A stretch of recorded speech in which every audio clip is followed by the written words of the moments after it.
What's up, everybody? Pardon my garbage green screen setup. I got some stuff flying around here and new webcam, but it's not quite perfect with my lighting and green screen going on now, but gotta start somewhere, right? Anyway, I have here a spreadsheet that I created for data disk combinations. If anybody ever played Final Fantasy VII, this is like, it feels like you're combining materia and you're creating the combos to make yourself super powered.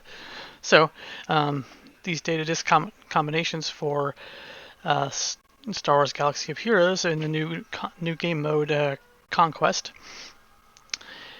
You can see all the ones I have here, and basically I broke it all down like with their effects and the different mechanics they have in for the abilities.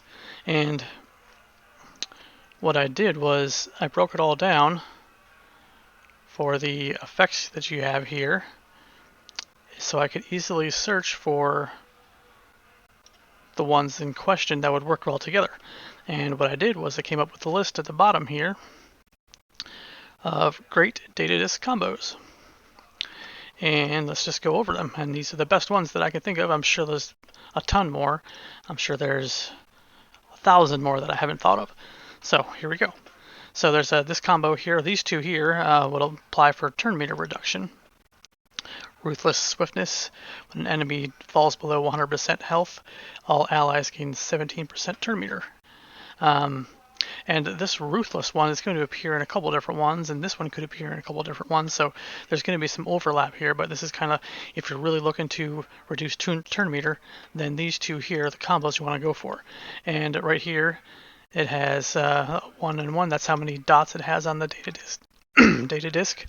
And so you can stack up to 12 of each of these, or I'm sorry, like up to 12 total of these, because it only takes up one spot in the 12.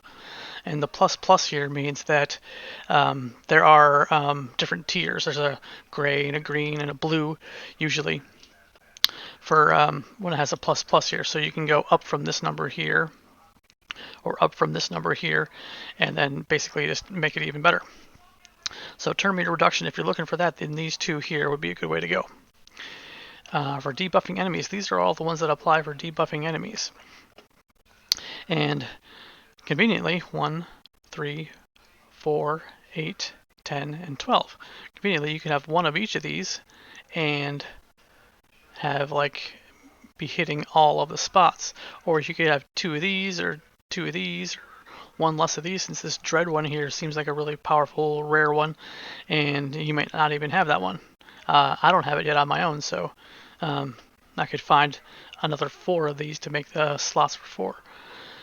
So debuffing enemies, this is basically whenever you debuff an enemy, you're going to get some sort of bonus, or you're going to apply some sort of benefit for doing that thing, or maybe they stack with each other even though one of them isn't directly giving you a debuffing enemy's bonus. For example, this one here, whenever an enemy resists a debuff, you gain potency. Well, if you're trying to debuff, you want more potency, and if it resists, you want to be able to gain that potency so you can land it next time. So these are kind of just all related to landing debuffs. And so these combos here are the ones you should look for if you're looking to finish some sort of landing debuff feat, or if you just are like really big fan of Darth Vader. You know he does a lot of debuffs. The Sith do a lot of debuffs. You put a bunch of these on, and you're going to get a lot of bonuses from them. Gaining buffs. This is going to be for pretty much anybody, but maybe your Jedi teams that gain a lot of debuffs, or sorry, gain a lot of buffs, are going to get many stacking bonuses here. So you're looking at whenever an ally unit gains a buff, that's an 8% chance to reduce cooldowns. You can stack a bunch of those and have almost 100% chance to reduce cooldowns every time you get a buff. So if you have Yoda on here, Yoda is going to reduce cooldowns and maybe even cause himself a infinite loop with his crazy AoE that he does that he gets another turn after. So there could be some bonuses there. If you are gaining heal over time effects, allied units gain 2 heal over time effects for 2 turns when they start their turn. So every turn, they're going to get 2 of these, and if you have this, it's going to be 2 8% chances to reduce your cooldowns. And then whenever an ally gains a buff, they recover protection. Whenever an ally gains a buff, they recover Terminator. Whenever an allied unit gains a buff, they have 30% chance to dispel all buffs themselves and gain mastery. Some of these buffs are defensive, some of these buffs are for health, health up and for straight up health. Some are offensive and then stacks with the mastery. And then basically, if you're gaining a lot of buffs, then you want to have some combo of all of these here. And when it comes to damage boosts, some of them overlap with the buffs here, but damage boosts, there's like a ton of these, and they include a lot of the end ones here, the ones that cost 4 slots. I don't have to go through all these. You can read them for yourself if you can zoom in on your screen, I guess. But allied units gain health steal and defense penetration. That's going to be good for damage. When an enemy falls below 100% health, they're inflicted with healing immunity and armor shred. Armor shred lowers their damage, so that in combo with that make for a good combo. When an enemy falls below 100% health, when ally inflicts a debuff, they also gain 5.1% max health damage, so that's even more damage stacking on top. You can have multiple of those, multiple tiers of those. Just straight up offense, offense buffs, and buffs. Combine those buffs with some of the gaining buffs that, let's see here, offensive buffs here especially. Allied units gain offense up, critical damage up, and critical chance up at the start of their turn. So if you have that combined with this one, you're going to get 5 chances at reducing your cooldowns. We already talked about that, sorry. So basically, just look over all of these and I'm just kind of categorizing the groups of buffs here. And you can tell the more you stack these, if you're going in with a Jedi team, the better chance you have at defeating one of the bosses or something. And all the ones that have the 4 slots are going to be good. I would, anytime you see one of those, I'd go ahead and grab it, and especially since they stack too. And this one massively overpowered, especially. Take a look at this. After an ally has gained 10 buffs, they gain massively overpowered effect for 1 turn, which cannot be copied, dispelled, or prevented.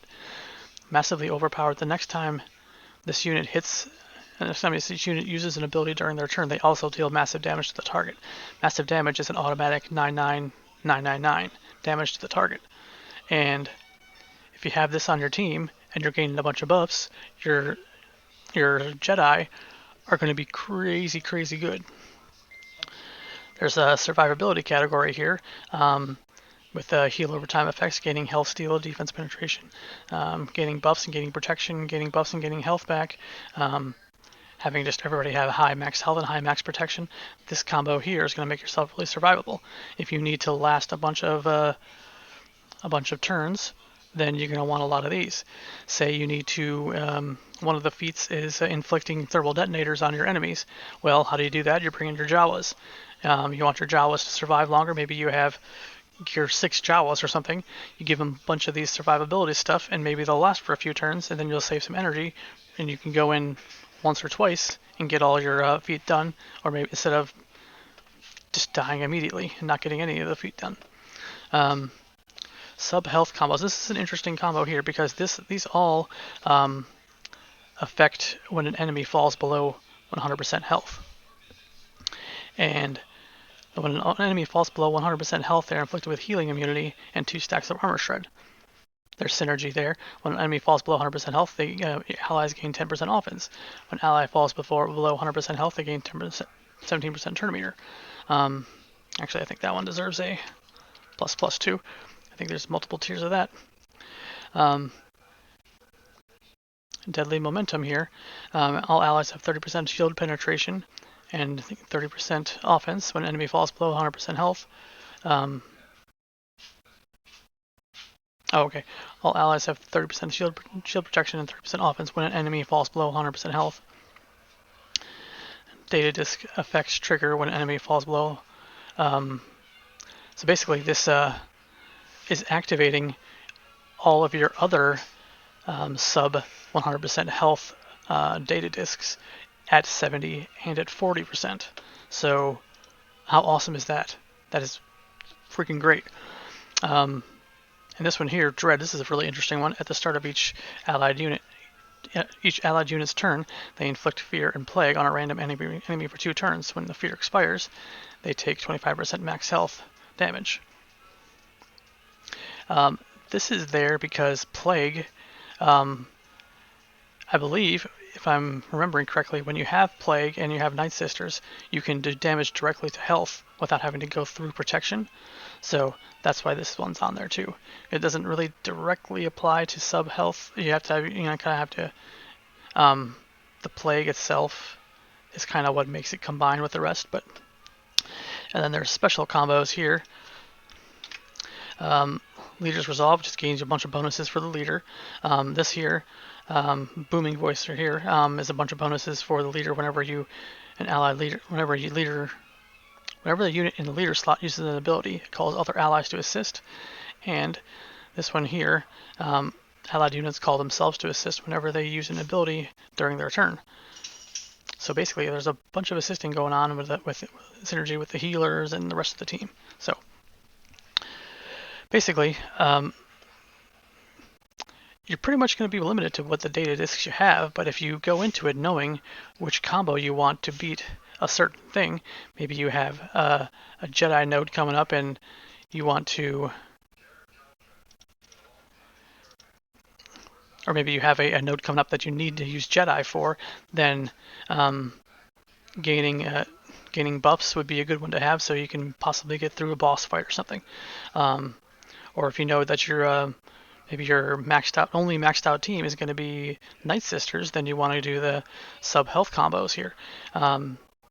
Maybe you have a bunch of tanks just because you like them, and then you go with survivability here. So turn meter reduction for the turn meter feats right here.